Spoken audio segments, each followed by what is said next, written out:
Arriving piecemeal, the first reinforcements in the Golan were sent straight to the front. The situation was so desperate, there was no time for a coordinated response.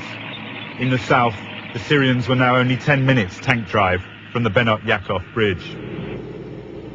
By Monday morning, though, 36 hours into the war, the roads to the Golan were jammed with troops and equipment, in civilian as well as military lorries. Approaching the heights, they had to risk artillery fire directed from Mount Hermon, which had fallen to Syrian commandos in the first hours of the war. Fully mobilized, the Israeli army began to turn the tide. Casualties had been heavy. They lost 250 men in the first 2 days in the Golan. It was not a price a small army could keep paying, and from Monday, limiting casualties became a priority. They now relied more heavily on artillery to dislodge the Syrians at long range.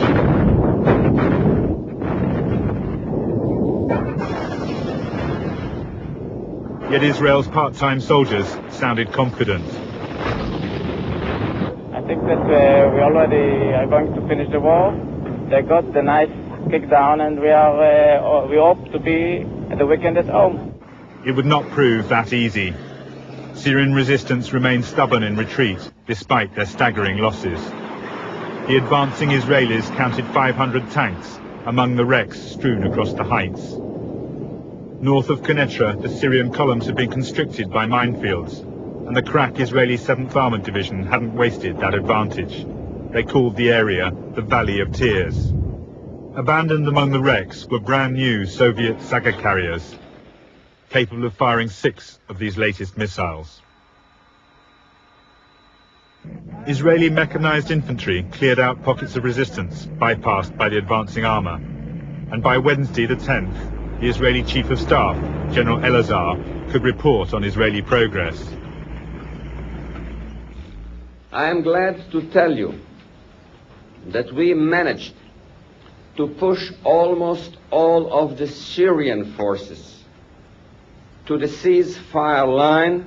But they were not stopping there. Of the battles, we continue our counter-attack.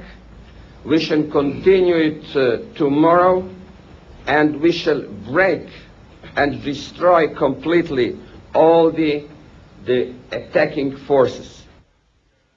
The Israelis had cleared most of the Golan, but they could not switch to Sinai until the Syrian threat was destroyed. So they attacked again in the northern sector, using Mount Hermon as cover for their left flank.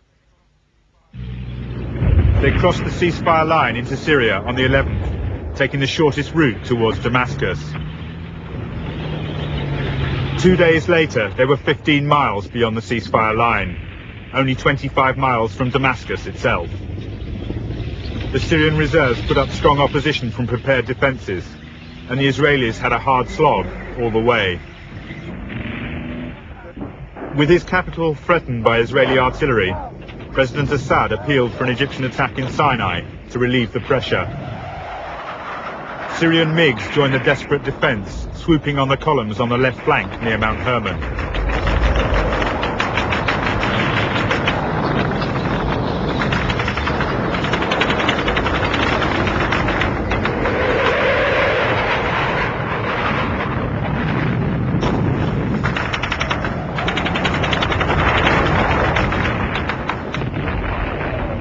But it was a rare appearance, for in the air, the Israelis were once more in control. The MiGs couldn't match them in aerial combat, and having destroyed the bulk of the Syrian missile system, they were now attacking targets all over Syria, disrupting the Soviet airlift of military supplies.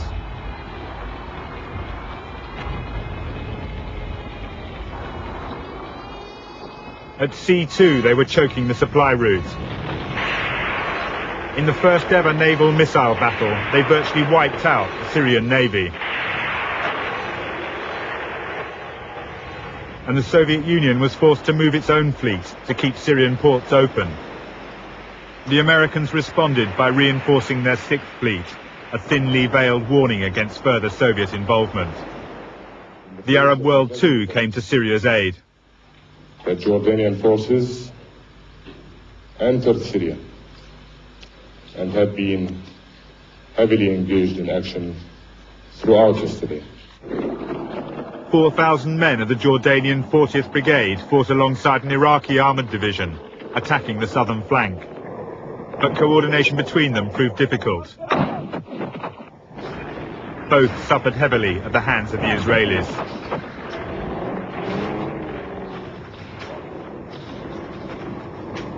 They were the last major armoured battles on the Golan front. The Israeli advance continued along the Damascus road until it ran up against the main Syrian defence line around Sassa. Now within artillery range of southern Damascus, the Israelis were content to hold their ground, switching forces to the Sinai front. In Sinai, by the 13th of October, the Egyptians had 3 bridgeheads on the eastern bank, which they'd extended sideways along most of the canal, but which were only 10 miles deep. Yet the Egyptians were confident. They'd achieved most of their aims and were well dug in behind an anti-tank and anti-aircraft missile screen. All around them lay evidence of the damage they'd inflicted on the Israeli counterattacks. All they had to do was wait for the ceasefire according to plan. But Sadat had changed his mind. On his express orders, the 2 armoured divisions which formed the main reserve on the West Bank began crossing to the east, responding to appeals for action by President Assad. After the war, General Shazli claimed that for 2 days he had argued against this move, fearing that it left no protection on the West Bank. But finally Sadat had given him a direct order, and he obeyed. The 2 fresh divisions were to lead a wide pincer movement to take Bir Gifgafa, forcing the Israelis to concentrate on their southern front. The Israelis were ready for them. It was what they'd hoped for. Tanks and infantry lay in wait, the latter now equipped with American TOW missiles. The further the Egyptians came beyond their anti-aircraft shield, the more damage they would suffer at the hands of the Israelis.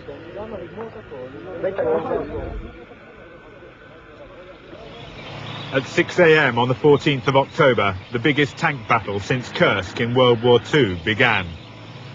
2,000 tanks locked in combat along a 100-mile front. By nightfall, the Egyptians had lost a total of 264 tanks. The Israelis, only 10.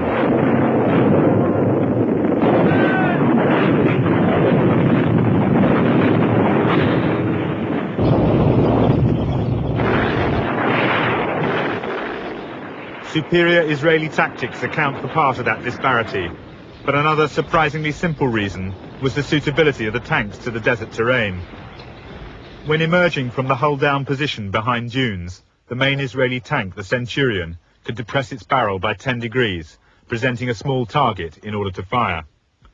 The lower-profile Soviet T-55 used by the Egyptians could only depress its barrel by 4 degrees, and presented a much larger target in order to bring its gun to bear.